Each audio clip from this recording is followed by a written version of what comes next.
Imagínate que de repente mañana despiertas y te das cuenta de que toda tu vida ha sido una mentira diseñada para que odies a personas que nunca has conocido. Imagínate que te han dicho que eres un monstruo, que tu sangre está maldita y que la única forma de pedir perdón por existir es destruyendo el mundo. ¿Qué harías? ¿Te convertirías en el héroe que te exigen ser? ¿O tu mente se rompería en mil pedazos, incapaz de soportar el peso de esa contradicción? Esta no es solo una pregunta retórica para comenzar el vídeo, es la realidad asfixiante de un hombre que intentó cargar con los pecados de la historia sobre sus hombros y que en el proceso perdió lo único que le pertenecía, su propia identidad. Hoy no vengo a hablar de héroes ni de villanos, porque creo que esa distinción es demasiado simple para lo que vamos a tratar. Hoy vengo a hablar de Rainer Braun. Creo que esta pregunta sobre la identidad y la culpa nos lleva a un debate eterno sobre si nacemos siendo malvados o si es el mundo el que nos moldea a su antojo.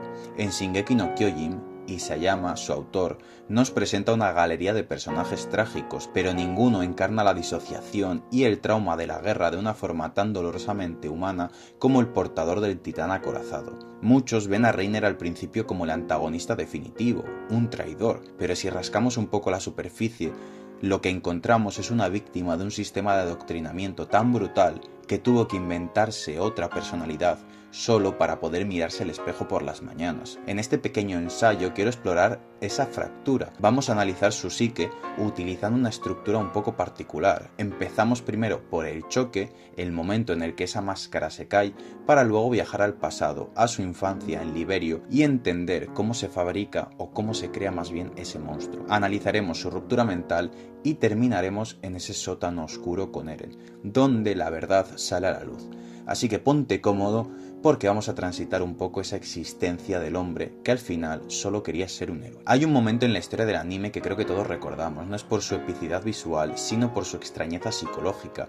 Estamos en la muralla, han pasado cosas horribles y de repente en un plano secundario, casi sin importancia, Reiner suelta la bomba. Yo soy el titán acorazado y él es el colosal. Lo dice con la misma naturalidad con la que alguien te diría que va a llover mañana. ¿Por qué? ¿Por qué confesar ese crimen tan atroz contra sus amigos y sus seres queridos en una conversación tan casual? Aquí es donde vemos la primera grieta real. Reiner no está planeando una estrategia maestra en ese momento. Lo que estamos presenciando es un colapso mental en tiempo real. Su mente, que ha estado sosteniendo dos realidades opuestas durante años, simplemente ya no puede más. Es un grito de auxilio disfrazado de amenaza. Él cree, en su delirio, que si habla con Eren y le explica la situación como hombres, Eren será capaz de entenderle y vendrá con ellos. Si vienes con nosotros, no tendremos que destruir la muralla. Es una lógica infantil desesperada. Reiner busca una salida rápida a su sufrimiento, busca que alguien le diga, está bien, entiendo tu deber, venga, vámonos. Pero claro, la realidad no funciona así. Y es en ese momento cuando la bandera cae y el rayo amarillo ilumina el cielo, donde nos damos cuenta de que Reiner no es un villano calculador, es un niño asustado atrapado en el cuerpo de una máquina de matar indestructible. Pero para entender cómo llegamos a este punto de ruptura, hay que rebobinar un poco al pasado, tenemos que ir al lugar donde nacen los demonios. Reiner nace en un entorno donde su existencia es un pecado. Imagínate crecer escuchando día tras día que eres un demonio, que tus ancestros hicieron cosas horribles y que tú, un niño pequeño que no has hecho nada, eres culpable simplemente por asociación, por llevar la misma sangre. Marley utiliza una herramienta sociológica muy potente, la identificación visual y la segregación geográfica. ¿Qué significa esto? Bueno, pues para entenderlo haré una analogía un poco rápida con el mundo real. Para quien lo sepa, entiendo la mayoría, en el siglo pasado, durante la Alemania nazi, hubo una represión hacia un grupo en concreto, que fueron los judíos. Y este es el caso idéntico a lo que hace Marley. Entonces, ¿en qué consiste? Bueno, lo primero sería identificar al grupo oprimido de manera visual, como se realiza en Marley, donde los eldianos llevan esos brazaletes. ¿Para qué sirve esto? Para que ningún ciudadano considerado común en Marley acabe relacionándose con ellos y por lo tanto con el paso del tiempo se distingan claramente los grupos, que sería el grupo común de los ciudadanos de Marley y luego el grupo oprimido, que serían los eldianos. Posteriormente estaría la construcción de guetos, que son zonas donde se aísla este grupo oprimido. En la Alemania nazi tenías los guetos de Varsovia, donde cerraban a judíos, y en Marley tienes la zona de Liberio, una zona rodeada por murallas y vallas donde se controla de manera estricta la entrada y salida de todos los ciudadanos de esa zona. Por último estaría la degradación, que consiste en hacer que esas personas, en este caso hablando de Attack on Titan, los eldianos, sean tratados como monstruos, de tal manera que incluso si haces barbaridades hacia ellos, ya sea maltratarles, hacerles vivir en prisiones, cualquier cosa, da igual. ¿Por qué? Porque los ciudadanos están tan acostumbrados a relacionar a esas personas como monstruos, animales, etcétera, que no son capaces ni tan siquiera de sentir lástima por ellos. Vale, te voy a poner un ejemplo muy sencillo. Imagínate, tú eres un ciudadano de Marley. Sales por las mañanas y tienes tu vecino, que es un eldiano. Ves que lleva a sus hijos al colegio, hablas con él, ves que va a comprar pan, etcétera. Pero ¿qué ocurre si se ha hecho todo lo que te acabo de decir? Pues ahora de repente no te relacionas con nadie que sea eldiano, no les ves igual que a ti porque simplemente les conoces como monstruos o demonios, o así te los ha llamado el gobierno, y como viven en barrios distintos tampoco sabes cómo son sus vidas. Aparte de, como he dicho, al llevar el brazalete tampoco te relacionas con ellos. Sumado todo ello, ocurre que en el momento en el que el gobierno empieza a oprimirles, no eres capaz de sentirte mal, porque no ves al gobierno como las personas malas, sino que simplemente les entiendes, porque te han lavado tanto la cabeza que al final tú crees que lo que está sucediendo es algo que debería ser así.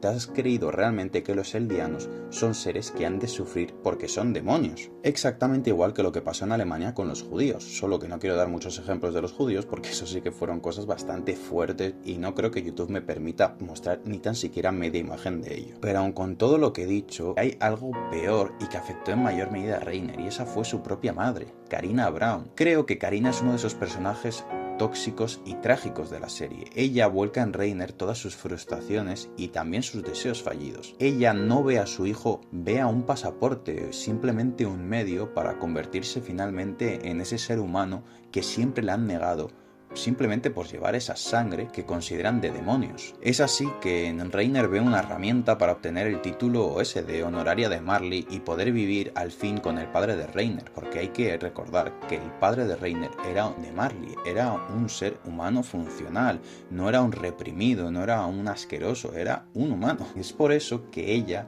al final le enseña a odiar a su propia sangre, le enseña que la única forma de ser digno de amor, la única forma de que su padre vuelva es convirtiéndose en un arma y matando a esos demonios de la isla. Y lo más triste es que Reiner no tiene talento, no es fuerte como por ejemplo Mikasa, no es inteligente como Armin, no tiene la determinación innata de Eren. Reiner es mediocre, es el niño que siempre se queda atrás, pero su deseo de ser amado, de ser validado por su madre y por el sistema, es tan fuerte que le empuja a seguir.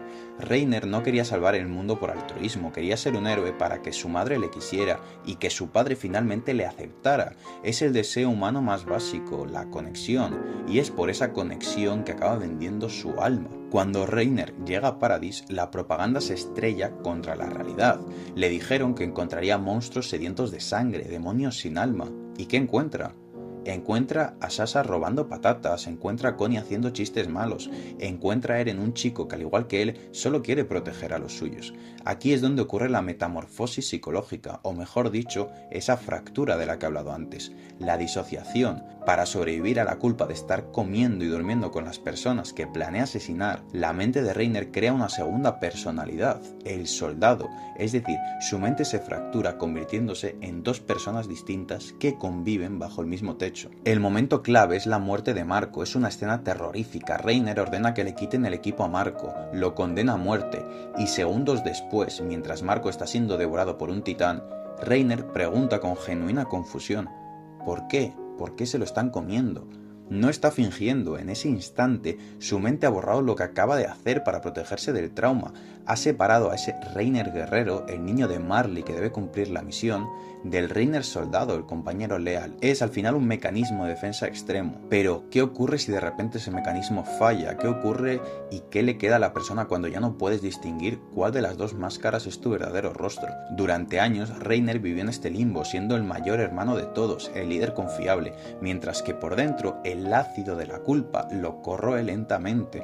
La tragedia de Reiner es que es demasiado buena persona para ser un buen guerrero, pero está demasiado adoctrinado para ser un buen hombre. Y así llegamos al final del viaje, o al menos al clímax de su arco, el sótano. 4 años después los papeles se han invertido, ahora es Eren quien viene a destruir el hogar de Reiner. Este diálogo es, en mi opinión, una de las cumbres narrativas de la década. Eren no viene a regañarle, no viene con odio visceral, viene con una compresión fría y aterradora. Le dice, soy igual que tú.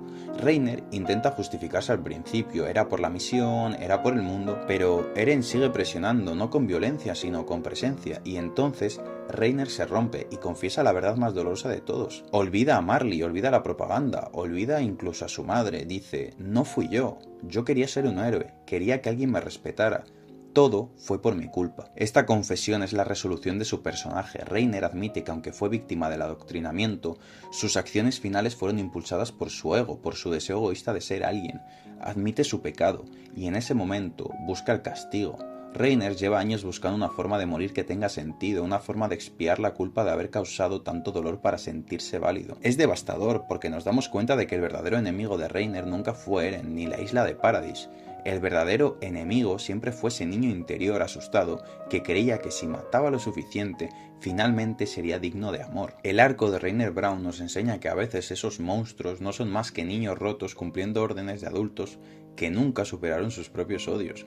Reiner es un espejo incómodo, nos obliga a preguntarnos qué haríamos nosotros si hubiéramos nacido detrás de esos muros, con ese brazalete y con esa madre. Nos enseña que la empatía es dolorosa, porque nos obliga a ver humanidad en aquellos a los que se supone que debemos odiar. Y bueno, por supuesto no soy un psicólogo ni nada, ni he vivido en la guerra, pero sí que es verdad que la historia de Reiner me afecta en esa pequeña reflexión sobre lo que somos y en muchas situaciones lo que se nos obliga a ser, porque la guerra creo que es el mundo y el acto más crudo que hay y por supuesto el extremismo, pero es verdad que incluso en tu vida diaria estamos muy condicionados tanto por la sociedad como por nuestro entorno más cercano, amigos y familiares. Hay gente que acaba viviendo vidas que nunca quiso, acaba teniendo trabajos que nunca quiso y en gran parte simplemente porque no fueron capaces de enfrentarse al mundo. Porque al final no es solo que sea lo más cómodo, sino que hay veces que tememos incluso hacerlo porque creemos que no somos merecedores de ello o incluso que estaremos haciendo daño a las personas que queremos. Bueno, al final esto era un poco todo. Quería hablar de Reiner desde hace tiempo. La verdad es que la obra de Attack on Titan tiene tantísimas cosas que hablar. Por supuesto también la guerra en general está muy bien tratada. El final de cómo el ser humano es un ciclo constante de guerra y de masacre, incluso siendo incapaz de aprender de sus errores pasados, como acaba con el final de la obra Attack on Titan, que se nos muestra eso. Y bueno, esto es un poco todo. Me gustaría saber qué piensas tú, si crees que Reiner merece redención o que hay actos que simplemente no se pueden perdonar, independientemente del contexto. Y nada, esto es todo. Hasta la próxima. Adiós.